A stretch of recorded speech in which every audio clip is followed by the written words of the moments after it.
Salam, Om Swastiastu, Namo Buddhaya, Salam Kebajikan. Perkenalkan, kami dari kelompok 5, Hukum Internasional kelas A. Tanggapan masyarakat atas maksimal umur Presiden.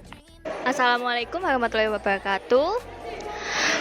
Seperti yang kita ketahui bahwasanya Indonesia telah menimbangkan mengenai minimal dan maksimal umur sebagai capres dan cawapres, yang dimana hal tersebut mungkin menjadi pro dan kontra.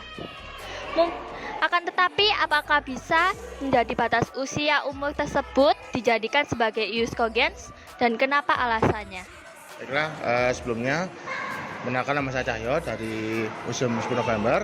Jadi menurut saya kalau sebagai batas sebaiknya ya kalau menurut saya tergantung ya. Kan batas itu kan dibuat untuk seberapa dewasanya atau seberapa pengetahuan pengalaman dari para calonnya ya kan. Tapi kalau misalnya dia sejak muda sudah punya pengalaman yang banyak, bisa jadikan sebuah persyaratan khusus dengan kondensi tertentu. Batas tertentu seperti itu. Jadi kalau sebenarnya kalau di batas berapapun tidak masalah gitu menurut saya. Dan kalau sudah lebih pun juga selama masih mampu untuk menjalani masa negara itu oke, tidak masalah. Kan tentunya kan saya ambil contoh luar ya. Misalnya kayak Joe Biden kan sudah umur 70 berapa kan. Ya, kan calon yang salah calon kan umurnya masih 70 juga.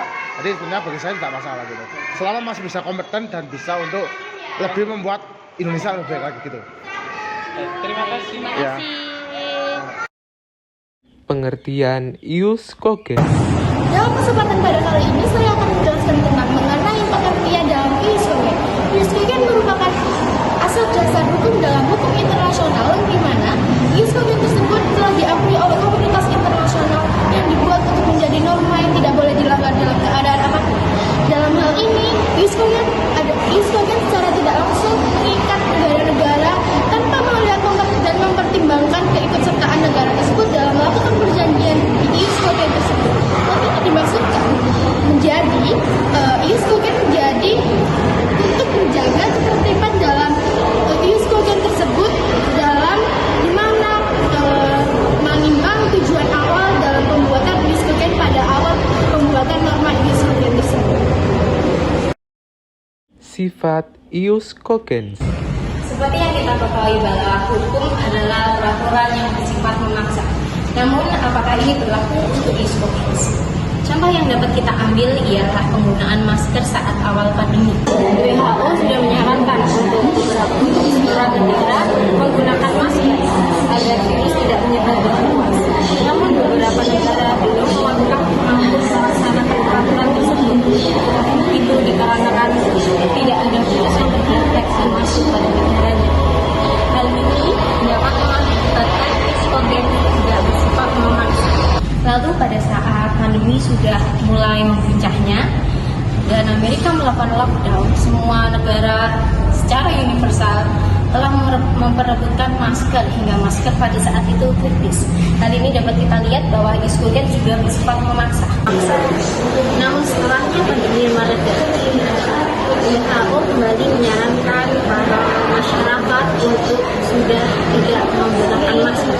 Namun dapat kita lihat di negara kita sendiri bahwa beberapa orang masih menggunakan masker, dan ini kembali lagi membuat ius cogens bersifat tidak memaksa. Jadi dapat kita tarik kesimpulan bahwa ius cogens tidak dapat dijawab peraturan ini bersifat memaksa kalau tidak, karena kembali lagi pada hukum Allah bahwa manusia memiliki budaya dan kemauan atau haknya sendiri-sendiri. Terima kasih. Dampak ius cogens. Baik, di sini saya akan menjelaskan tentang dampak ius cogens yang secara universal. Baik, ius cogens dapat secara langsung mengikat semua negara tanpa mempertimbangkan keikutsertaannya dalam perjanjian internasional yang mengakui norma ius cogens tersebut. Hal ini dimaksudkan untuk menjaga ketertiban dalam tataran hukum internasional sesuai dengan tujuan awal pembentukan norma tersebut. Pada pasal 53, VCLT menyebutkan bahwa unsur norma ius cogens diakui secara universal di masyarakat internasional, dan yang kedua sebagai norma yang tidak dapat dikurangi atau dibatasi kecuali oleh norma ius cogens tersendiri. Untuk menjelaskan unsur pertama, pengakuan secara universal dapat memiliki berbagai bentuk, sebagaimana yang juga dijelaskan oleh Pasioni Norma ius cogens dapat beranjak dari hukum kebiasaan internasional. Bahwa hukum kebiasaan internasional ini memiliki unsur-unsur praktek-praktek negara yang seragam dan keyakinan bahwa praktek tersebut adalah norma hukum. Pada unsur kedua, yakni tidak dapat dikurangi atau dibatasi kecuali oleh norma ius cogens juga, mengindikasikan status ius cogens sebagai norma tertinggi dalam hukum internasional. Karena itulah, ius cogens tidak dapat dikalahkan atas dasar lex superiori derogat legi inferiori. Yang dimungkinkan adalah ada ius cogens yang lebih spesifik yang diutamakan, yaitu lex specialis derogat legi generalis. Untuk dampak ius cogens secara universal yaitu ius cogens diambil dari hukum alam dan kebiasaan masyarakat, setelah itu dijadikan peraturan, dan di mana peraturan itu diberlakukan dan diperuntukkan oleh seluruh warga masyarakat di seluruh negara. Tetapi di samping itu terdapat pro kontra. Untuk yang pro, di mana terjadinya perdamaian antar negara, tetapi untuk yang kontra, di mana ada beberapa negara yang belum bisa menerima ius cogens tersebut karena beberapa negara itu masih menerapkan budayanya sendiri dan mereka belum bisa menerima ius cogens tersebut, sehingga terdapat perbedaan pendapat antar negara itu tersebut. Terima kasih. Tanggapan kelompok. Baik teman-teman, lalu bagaimana batas maksimal usia seseorang ketika mendaftarkan sebagai calon presiden atau wakil presiden berdasarkan usianya? Apakah hal tersebut bisa dijadikan ius cogens agar atau tidak, agar bisa memberikan penyelesaian hukum dalam hukum internasional? Namun untuk ini, untuk mendapatkan syarat usia presiden atau wakil presiden tersebut tidak dapat dijadikan sebagai ius cogens. Tentunya hal ini disebabkan oleh beberapa faktor. Itu yang pertama, masing-masing negara memiliki sistem kenegaraan yang berbeda. Tentunya Amerika Serikat atau Federal, dan negara Peru atau Kamerun menerapkan sistem presidensial, dan negara yang bisa sendiri menerapkan sistem demokratis. Lalu yang kedua, usia bersifat subjektif. Dalam hal ini kebijaksanaan seorang tidak dapat didasarkan berdasarkan usia. Hal ini dapat kita ketahui bahwa wakil presiden kita, yaitu Ma'ruf Amin, saat menjalankan sebagai wakil presiden sedang berusia 76 tahun.